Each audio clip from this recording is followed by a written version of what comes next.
Snakes are pretty amazing. Well, welcome to our 1 o'clock Wildlife Connection. My name is Darian and this is Jet, and she's going to be the star of our connection today. So what you guys can expect, we're going to talk about Jet, what kind of animal she is, where she comes from, why she is amazing. Then we're going to talk about what we have going on here. And then we're going to talk about some things that we can do to help out this species, but also make sure we stay safe if we were to encounter a snake, maybe out in the backyard or at the park, or maybe when we're out walking in the woods. Now, I heard somebody say it. What kind of snake is Jet? Indigo, yeah. So Jet is an eastern indigo snake, and these guys are native here in Florida. You can find them up into the Carolinas.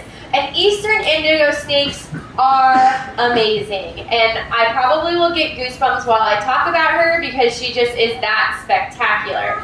Now, the reason why I think that these guys are some of the coolest snakes in the entire world is they help out with two really important things. The first thing is that she actually helps to protect a really important species that we have here in Florida called the gopher tortoise.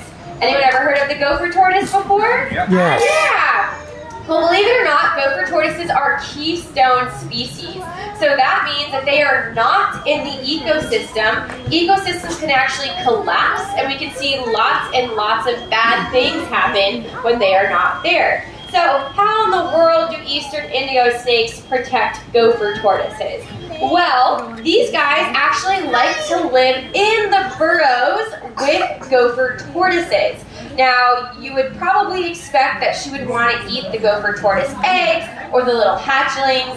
Well, her mouth is actually too small to do that, so she wouldn't even be able to swallow one of those eggs or one of those little baby gopher tortoises. So instead, what she does is she eats anything that goes into those burrows that wants to disrupt those eggs. So whether it's small rodent species like mice or rats, squirrels, or other snakes. That's right. Yeah, so she is a protector. Absolutely. I love how you put that. So she will also eat snakes. Now this is why she is awesome for the second reason. So she eats snakes, that's all hunky-dory, cool, whatever. But guess what? She is actually immune to the native venomous snakes within her region. So because eastern indigo snakes are native here in Florida, up to the Carolinas, what kind of venomous snakes can she eat? Coral snakes. Yeah, coral cottonmouth snakes, water moccasins, rattlesnakes, all of those types of snakes. So the venom is not going to affect her, and if she were to accidentally get bit by one of those venomous snakes, the venom, again, would not affect her in any way. Now, for snakes, it really depends on the size. So she could eat things that are about 10 times the size of her head, or double the widest part of her body. So if you guys go into the manatee tunnel and see the behemoths that we have in there, probably wouldn't be able to eat those size rattlesnakes, but littler ones, absolutely. Now, what we have going on with Jet today is some awesome enrichment that I helped build myself. Not going to toot my own horn or anything, but whatever. And so, basically, what enrichment is anything we can do for our animals or give to our animals that allows them to show off either natural behaviors or have a really fun day here at the zoo. Now, what's really cool about this enrichment is Jet naturally would not be much of a climber. So she's going to be mostly on the ground. Again, she'll go underneath the ground, but climbing is not really her forte. So although she is not showing off natural behaviors, she is showing you guys that she is a nice, strong snake, and she's getting to experience something that's a little bit different than what she would do naturally. Now, we also put lots and lots and lots of different reptiles on this tree. So if you guys saw when I put her on, she was a little bit more active and kind of sniffing around. So she probably was smelling all of the other reptiles that we put on here. So it's a nice, good scent enrichment for her, and she gets to kind of experience those things.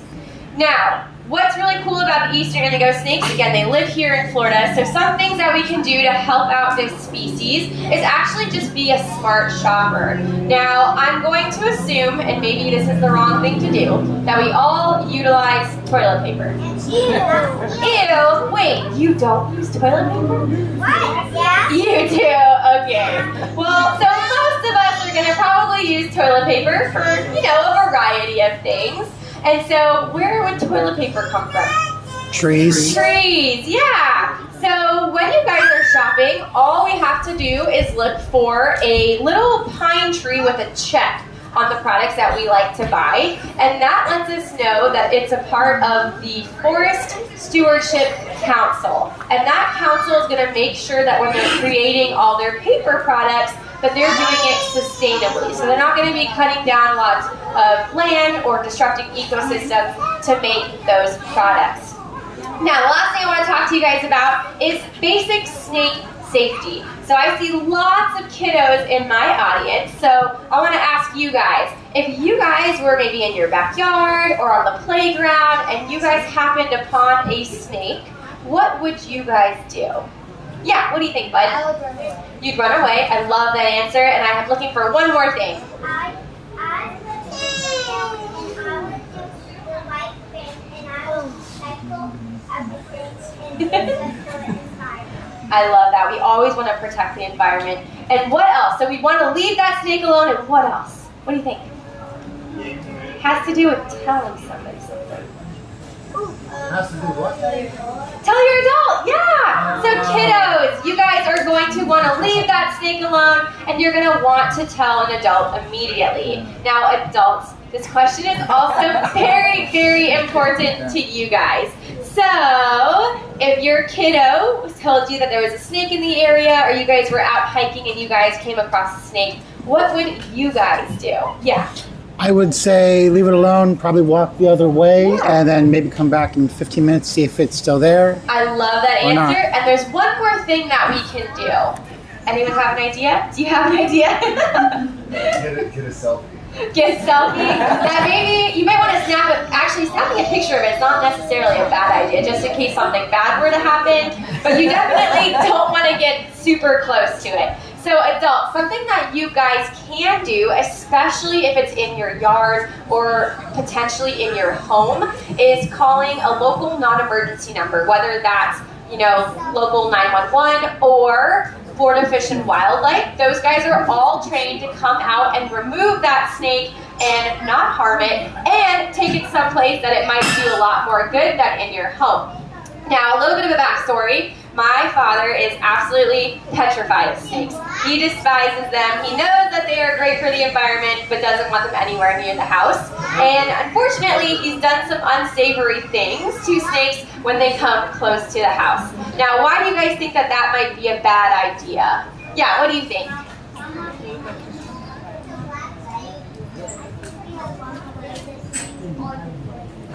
Yeah, what if that snake was venomous or toxic in some form, right? So adults, if you, or even kiddos, if you guys were to interact with a snake and you don't know exactly what kind of snake it is, if you were to get bit and it's venomous, that's really bad. So not only is that going to be really painful, but that would probably cost a lot of money too. Now, I've worked here at the zoo for about 4 years, and I work with lots of different reptiles, but I can't even identify all the potentially harmful snakes out there. I was taught that if a snake had a triangle head or cat-like pupils, it was going to be venomous. And that is a good rule of thumb to follow, but coral snakes, those guys have the cutest little round head, the cutest little round eyes. You just want to pick them up and kiss them on the face because they're so adorable. Obviously, really bad idea because they are extremely venomous. So, everybody, we always want to make sure we just give that snake a good wide berth, let it do its thing, and adults, you're going to want to try to call Florida Fish and Wildlife or a local non-emergency number to remove that animal.